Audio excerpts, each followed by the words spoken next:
Hey, how's it going? It's Sam Frost here, back with another digital marketing video.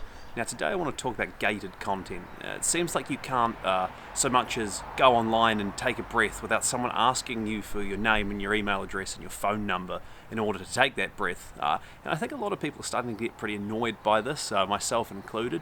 Now gated content, the whole concept of putting information behind sort of sign up form, usually something that's like a name, email, phone number, company name, that kind of thing.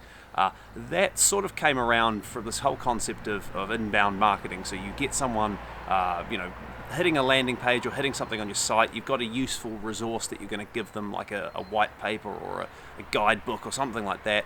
And in exchange for that, you expect to get something in return, and you expect to get some leads. And so you do that, or in order to achieve that, you basically say, hey, you need to give me your contact information. I'll send you this useful thing I'm offering. You'll go on my database, and Bob's your uncle. Now, over time, my feeling is this has become more and more aggressive. Businesses are starting to gate more and more content. And I think it's quite frustrating for a lot of people. You know, you go online and some businesses really do gate just about everything. You want to download a product catalog, well, you can't do that without giving your name and email address and phone number. You know, you want to find out a bit of information about what the business does, and it's all locked behind these endless content gates. Now, I'm not saying that you shouldn't gate anything. I think if you have like useful IP, so some sort of guide, some sort of checklist, some sort of resource that's a real value add that goes above and beyond what your competitors are doing, then feel free to gate that. But basic information, simple stuff that really should be publicly accessible, don't gate that. You know, something like a product catalog, really you just want that to get into people's hands. Okay, there's an argument that if you gate it, then you get a lead in your database and then you can start following them up.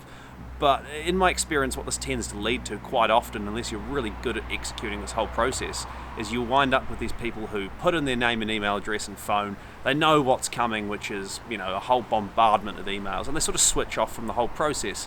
And it's not uncommon to see a client or see a business with these big email databases full of leads that signed up for information they really should have got without having to provide anything, and they're pretty inactive. You know, they don't really open any emails, they don't click, they just sit on the database and cost you money and make your email marketing metrics look worse. So I think what you want to do is really try and find that nice balancing act between not gating enough, so basically giving everything away without having any opportunity to convert it into a lead. Although in some respects, if you want to go down that path, it could work quite well. If the information you give is good enough, if your offer is compelling enough, if someone hits a landing page and instead of having to put in an email address, they just hit a download button and they get your white paper, and then they see how much value you add, well, hopefully that motivates them enough to come back to you. But on the other hand, you might think, hey, I'm missing out on leads this way, and you really want to see those email addresses and phone numbers come through. Well, that's fine. You can gate content, but don't go to the polar opposite that I'm seeing more and more businesses doing, where way too much stuff is put behind these sort of locked up email screens. You know, you can't get anywhere without putting in that personal contact information.